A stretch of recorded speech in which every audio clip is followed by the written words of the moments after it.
AITA for considering divorce after my wife suggested sending our son to a conversion camp. My wife, 44F, and I, 45M, have been married for 14 years. We're a typical suburban family in most ways. 2 kids, a house in a nice neighborhood, steady jobs, and a relatively stable marriage, or so I thought. We have a 16-year-old son, Noah, and a 12-year-old daughter.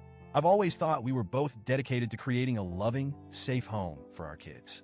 Now, though, I'm starting to question everything I thought I knew. A little background on us. My wife and I come from different worlds in some ways.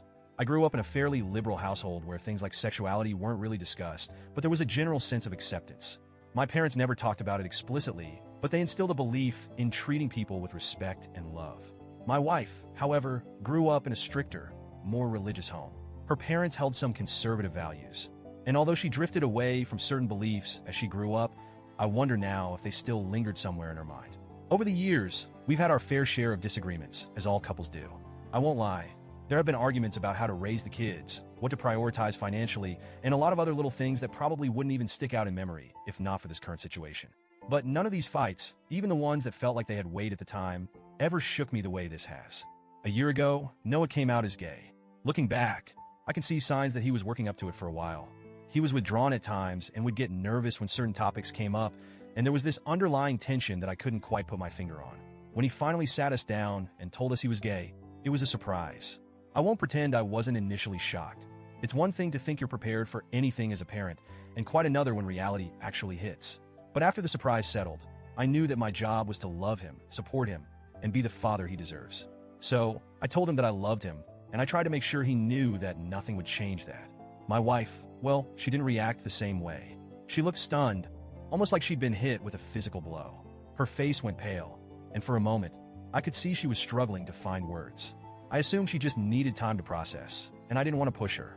People process big news differently after all, but as days turned into weeks, it became clear that she wasn't handling this as a phase of shock or sadness that would pass.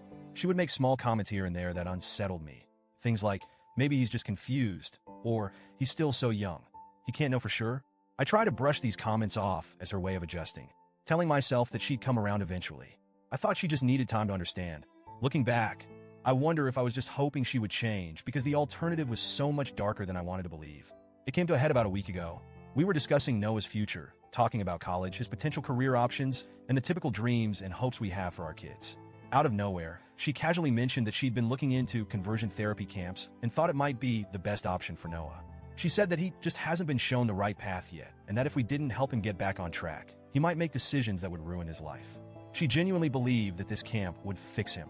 I was speechless. I felt like the ground had been pulled out from under me.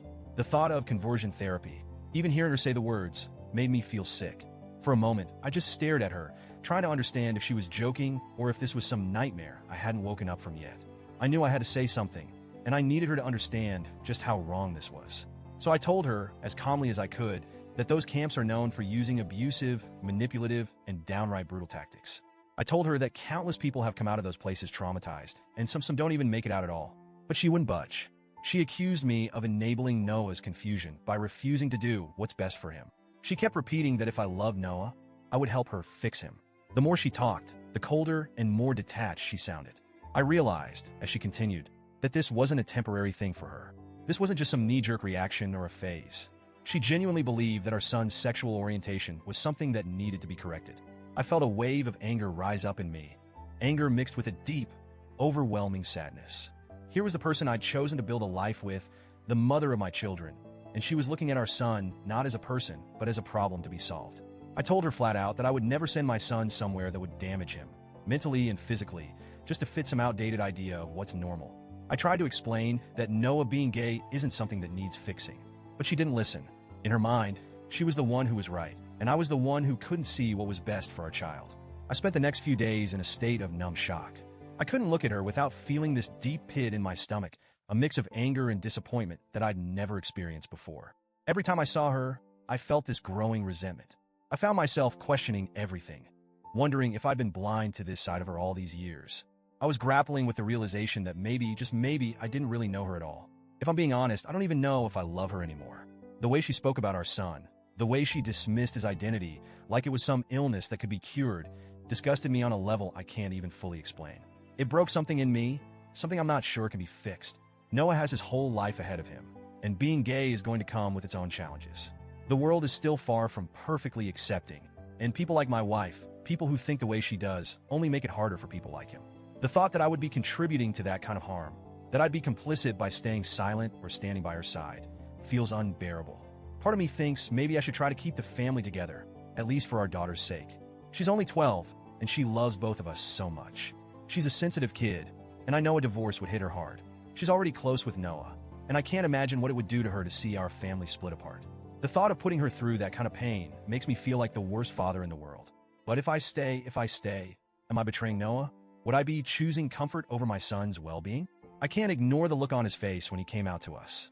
I remember the fear and vulnerability in his eyes, the way he was practically trembling as he waited for us to react. I promised him that he had nothing to worry about, that I'd always be there for him, no matter what. How can I keep that promise if I'm living with someone who wants to change him, to hurt him in ways I can barely bring myself to imagine? In the days since that conversation, I found myself drifting further and further from her, both emotionally and physically.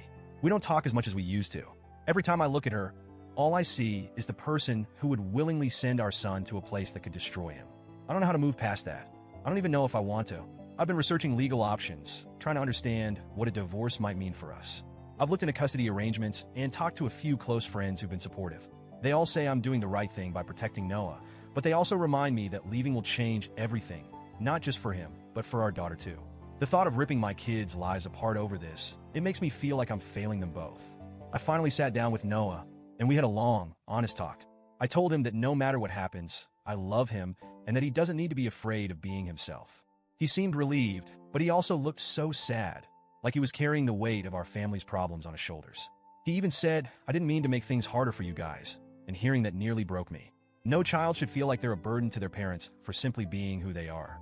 Right now, I'm just trying to keep it together for my kids. I don't have all the answers yet, but I know one thing for sure. I can't let anyone hurt my son, not even his mother. So, Reddit, AITA for considering divorce? Would I be the asshole for tearing our family apart because I can't live with someone who thinks conversion therapy is okay? I never wanted any of this, and I don't want to lose my family. But I'm not sure I can keep pretending to be okay with this either.